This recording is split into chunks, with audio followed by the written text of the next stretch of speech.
Howdy, and welcome to Broke Into a Garage. So I want to go over something right quick. I'm doing work on a Ramcharger, and instead of doing, it's going to be a little bit different going through this series, kind of like what I did with Phoenix, to where I record a certain amount of time without really a start-stop, and then, at like 10 minutes I'll stop. So it won't be a complete subject like what you see with a SN95 radiator install, or how to do battery terminal, or make battery cables, or any of the other things. It is one complete start to stop subject in one video. Just want to let you know that. So I'm getting into getting this thing to stop leaking whenever it gets rain on it, or I wash it or whatever, because it was pretty bad. And I'm just going through all those things right there. On this video, I'm tackling kind of the front area where the windshield, where I think the windshield was leaking, that seal's not real good in there, repairing that. And then I found some other stuff in there too where it could be leaking. Alright, stay tuned and let's just get right into it.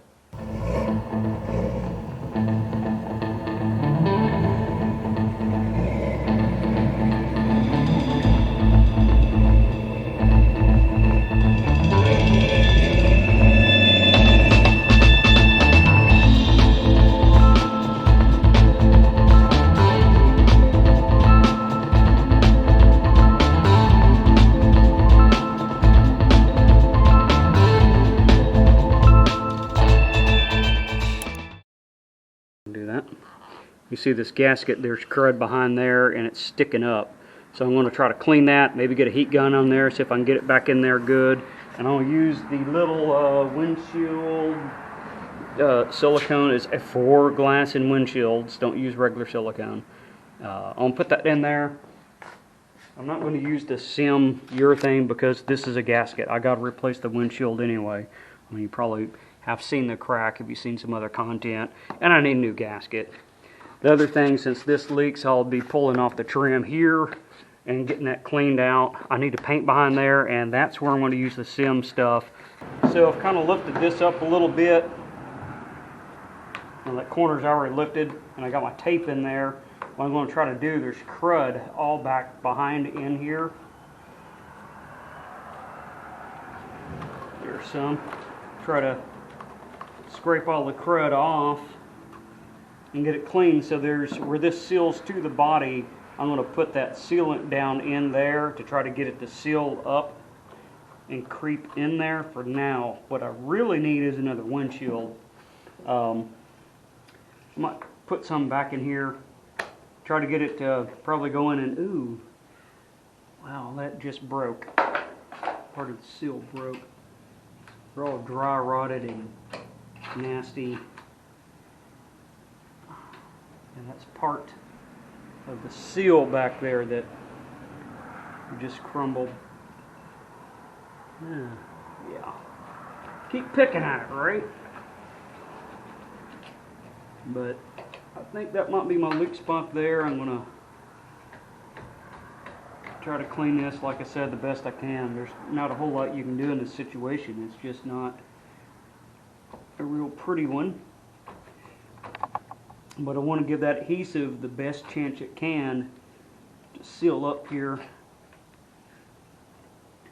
So given the condition of this seal, that's what I'm going to be fighting over there, and that's glued in. So that's why I got the SIM glue for that. I think it's hard on the old thumbs, fingers. There we go. But yeah, just going to use this method to peel it back. Looks like we're better down in there. So just got this little corner up in here just rotted.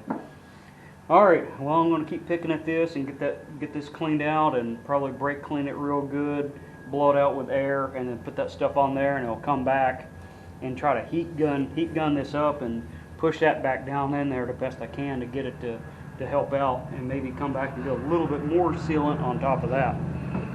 And then that'll get me until I get a new windshield. Alright, I heat gunned it to try to get it to go against there a little better, and it helped out. It relaxed it, and I got it pushed in pretty good. Other than right up there, I couldn't get it to stick. And that's why I have my clamp on there. This silicone glass, this is what I'm using. It's not the best thing. out there, but it's good for these little patch jobs like what I'm doing right now. And it's typical, it's silicone and it's just going to slobber everywhere. So, I tried taping this down, but the gasket was too dirty to get a good bite on the tape and the bite there, and I'm using painter's tape, so I could probably clean that really thorough and maybe do something like that, but I have it down into that little seal in there, so hopefully that will prevent just water just dumping right in. And we can see, now I'll brush this primer on, and this is the Rust Kill primer, but it's a 1K, which means it don't have hardener in it. So you can see it's still rusted with all the water settling in. You can see how much gets in there. It just, I mean, it'll just be flooded. All the little channels in there will be completely full of water with just one rain. That's how bad it leaked. So if I can get away with it not being that bad, then it's a plus.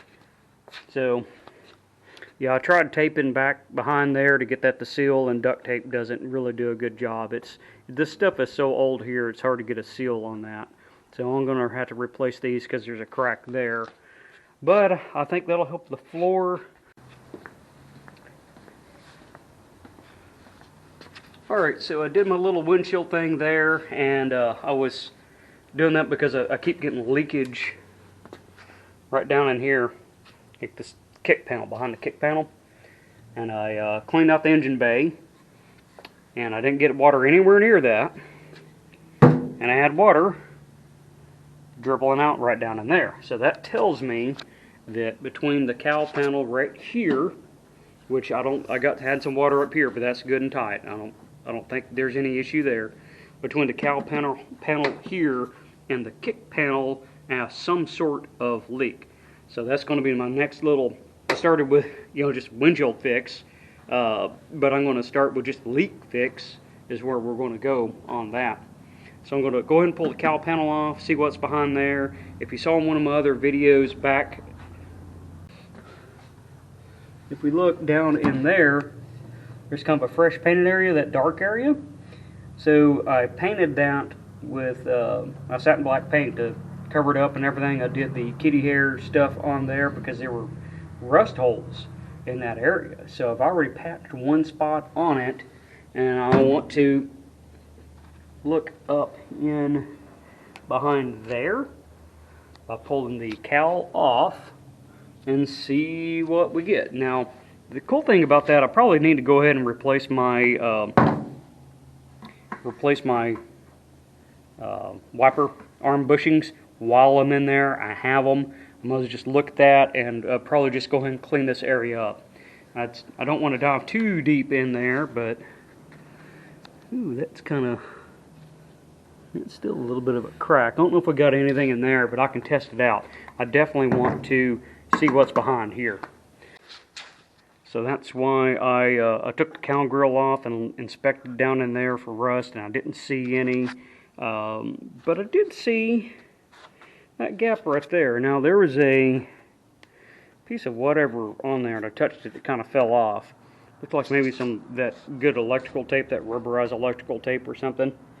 But yeah, that might be a leak path. So what I did, I took and wire brushed it, got the rust that was on there off, and then hit it with some self-etching primer. Where that cures, which is like an hour cure time, I'll hit it with some satin black. You know how I like my satin black, right? And once that cures, I'll probably go in and fill that hole in with just ultra black for now. And the reason is, in order to really get to there and fix that, I'll need the fender off. But to get the fender off, I'll need to get the hood off. Have to put the hood somewhere.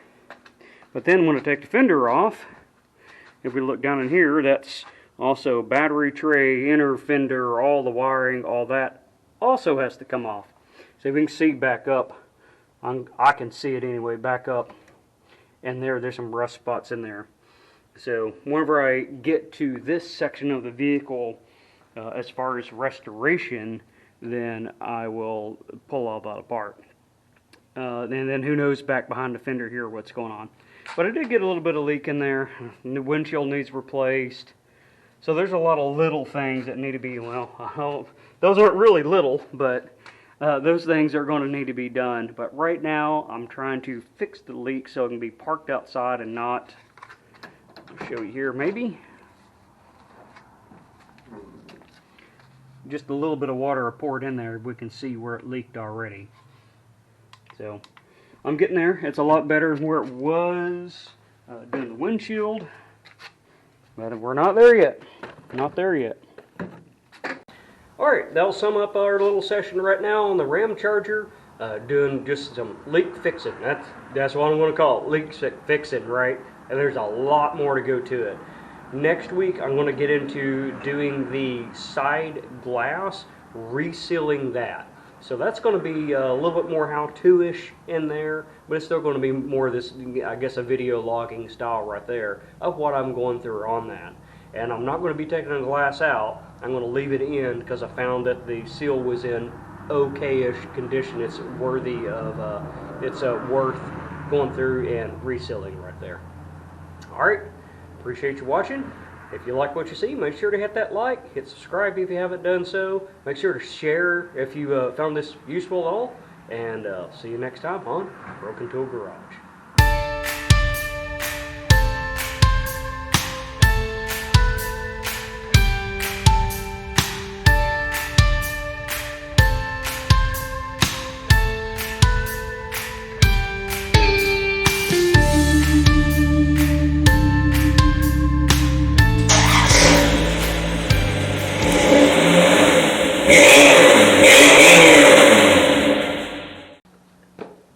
Alright, Tender Warrior, Chapter 15 is complete and I answered my questions. Next chapter, Chapter 16, and we're done. Let's all be a finisher. Hope you enjoyed this book, and like I said, one chapter left. So for those of you who's watching to the very end, maybe clicked all the way to the end, the challenge was one chapter a week in Tender Warrior, and I've been using this as my accountability. Each week I have this little end segment. And the thing is, if you look in the background, sneak peek into future content right there. What am I doing? Keep watching.